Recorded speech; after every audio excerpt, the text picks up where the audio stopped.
这又是一起诡异的强奸案。男人将女孩按倒在墙上后，嘴里就不停喊着看着我的脸，看着我的脸。事后女孩立马报了警。她回忆歹徒脖子上有个太极图案，并且在过程中她还说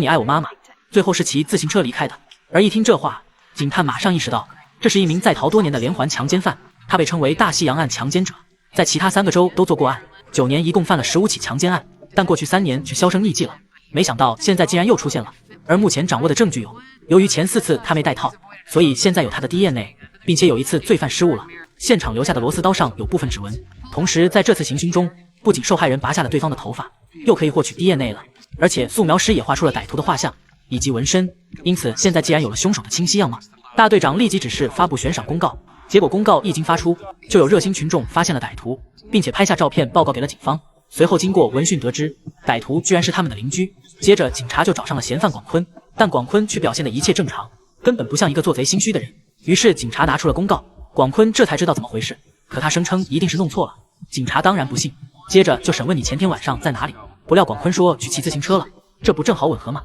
于是俩人对视一眼后，就打算将广坤带走。哪知妻子一听就要找律师，不过却被广坤阻止了。他自称啥也没干不怕，就这样不慌不忙跟着警察走了。而一到派出所，广坤就被安排了指认，结果当然很容易就被认了出来。但广坤仍是一脸懵，这下可不得不请律师了。哪知律师竟是前任检察官，他直接宣布警方抓错人了。但本森反驳受害者已经指认出他了，可律师却表示目击者不靠谱，况且广坤是个老实巴交的人。就这样双方各执一词，最后争论了起来。见状，大队长赶紧出面调停，只是最好的办法就是撬开广坤的嘴，让他亲口招供。但广坤仍是不承认，也无法证明自己那晚是去骑自行车了。于是警察又问他前几年的行踪，结果广坤坦白最近3年在国外，3年前曾去过其他几个州出差，这不又和连环强奸犯的作案时间对上了？如果说广坤不是凶犯，狗都不信。然后警察又向他要了过去10年的雇佣记录，而广坤也慷慨提供了。那接下来就是比对了，结果一切都在意料中，过去10年的强奸案发生地基本与广坤的行踪相吻合，并且他在国外的3年期间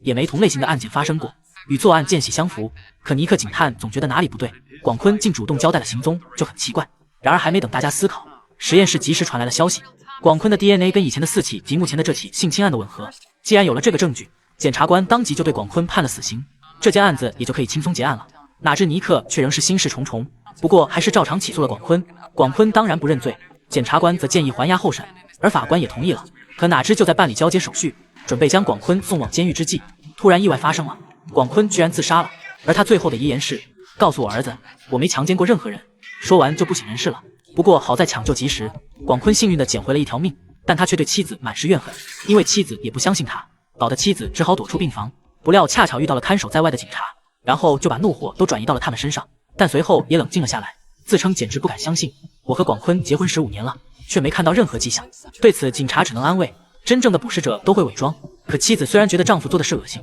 但她还是来了照顾他，因为广坤家里没人了，他是独生子，父母又在他上大学时全去世了，并且我流产时他一直陪伴在身边，不断安慰我，甚至都没洗掉脸上的妆。结果警察疑惑什么妆，于是妻子解释那天是万圣节，他扮成了海盗，而这立马引起了尼克的注意。接着在得知那是2003年的万圣节后，立马意识到了不对劲，于是第2天就来找了律师，刻意提醒他查一查2003年的万圣节当天发生了第4起强奸案。可妻子却说广坤在医院陪他，这是一个相互矛盾的地方。然后尼克又来找了法医，怀疑 DNA 检测弄错了，但法医从原理上进行了分析，断定不可能出错。可尼克还不死心，列举出了其他州实验室出丑闻的事，就是为了提高定罪率而篡改证据。不料法医十分淡定地反驳，这是5个实验室比对的结果，难道我们一起合谋陷害广坤吗？一下就把尼克搞得无话可说了，他只能来找大队长了，指出03年万圣节的受害者说，强奸犯有一颗断牙，腹部还有一条长疤，但广坤都没有这些。不料大队长反驳，牙齿可以修复，伤疤能够去除，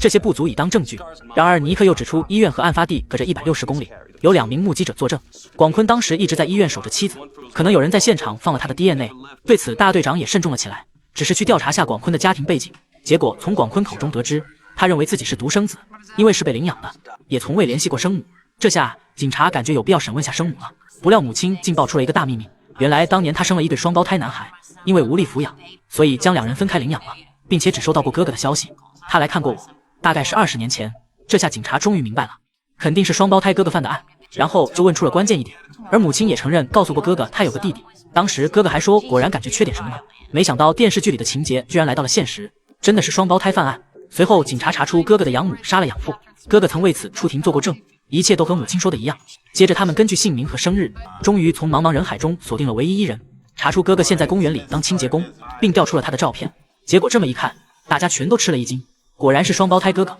和广坤长得一模一样。然而想要抓他却还是有难度，因为检方已经在起诉广坤了，必须先让检察官更改起诉状，但那可不容易。果然检察官得知后认为警察在逗他玩，而警察只好解释确实是一样的 DNA， 长得也一模一样，可这是2名嫌疑人，只能说是合理怀疑，不能判定是哥哥犯案。于是大队长又解释，哥哥跟着广坤搬到一个个城市，如果被抓到就推到他身上，这是计划好的，但检察官要证据，于是大队长决定抓现行。他不是喜欢金发妞吗？警方可以钓鱼，但第一步先得假装允许广坤保释，因为哥哥十分沉得住气，如果广坤在牢里，他是不会犯案的。结果宣布完后，却又把广坤关进了笼子里，这让广坤很是不解，不知道警察葫芦里到底卖的什么药。可这是机密行动，警察就是不告诉他，然后就去实施猎捕计划了。警察首先在公园盯紧了上班的哥哥，由阿曼达警探装作路人，每天都在公园里跑步，吸引哥哥的注意。直到第4天他卖弄风姿的时候，终于引起了哥哥的兴趣，看得出他上钩了。于是警察大部队也紧跟了上去。此时哥哥已骑上了自行车，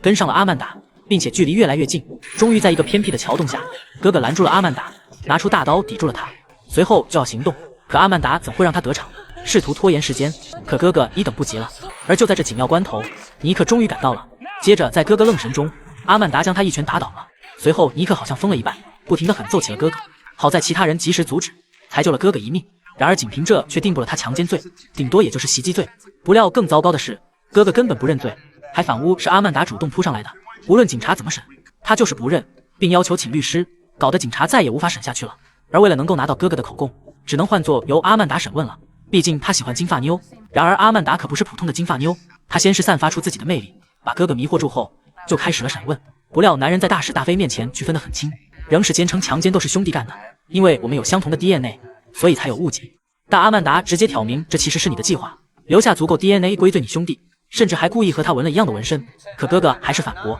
于是阿曼达又让他掀起衣服，果然有条伤疤，而广坤却没有疤也没有断牙。不料对于这个证据，哥哥竟狡辩天太黑了，目击者经常会看错。谁知阿曼达又提到了2003年的万圣节，广坤妻子流产，医生和护士都说他一直守在医院里。而对于这个证据，哥哥却是无话可反驳了。但这还不算完，警方还有证据，就是那晚哥哥弄丢了螺丝刀，上面有他的指纹，双胞胎的 DNA 可以相同，可指纹却不同。而列举完证据，阿曼达又打击起了哥哥的精神，明言广坤受过良好教育，有妻子和儿子，你这些年跟着他都看到了，而你却什么也没有，所以你心生嫉妒，把所有强奸罪都嫁祸到了他身上。可哥哥还嘴硬不承认，于是阿曼达又祭出了大招，声称生母把弟弟照顾得很好，却放弃了你，而你养母又是一场噩梦，换谁摊上这事都会崩溃的。而这番话果然成了压垮骆驼的最后一根稻草，尤其是在阿曼达要他直视自己后，哥哥的心理防线终于崩了。既然哥哥已经招供，也就可以释放广坤了，可他还是一脸懵，不知道发生了什么。于是警察就带着他去看真凶，结果下一秒他就震惊了，警察也说出他是你双胞胎哥哥，果然是戏剧性的情节，电视剧里都不敢这么演。